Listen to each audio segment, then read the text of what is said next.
अधिकार मानते पीक विमा आमच्या हक्काचा।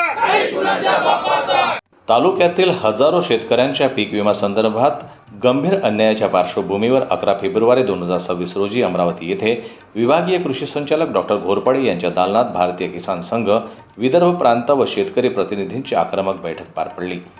तब्बल 4 तास चाललेल्या या बैठकीदरम्यान शेतकऱ्यांच्या तीव्र संतापामुळे वातावरण तणावपूर्ण झालं होतं। बैठकीस किसान संघाचे प्रदेशाध्यक्ष मुकुटराव भिसे, उपाध्यक्ष राहुल राठी, संघटन मंत्री खंडेराव कुलकर्णी यांच्यासह विविध पदाधिकारी व 300हून अधिक शेतकरी उपस्थित होते। कृषी विभागाचे वरिष्ठ अधिकारी तसेच HDFC ॲग्रो विमा कंपनीचे राज्य व्यवस्थापक योगेश परिहार व अन्य प्रतिनिधी उपस्थित होते।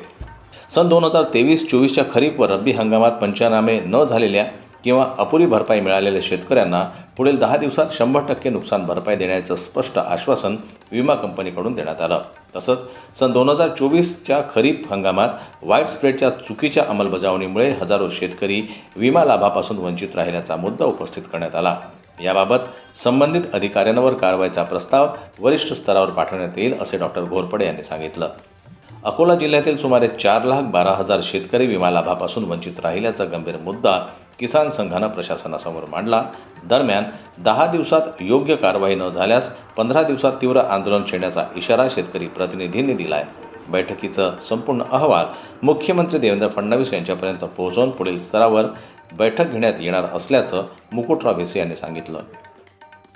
जनमत लाईव्ह न्यूज करता संजय उमक यांची रिपोर्ट, अकोला।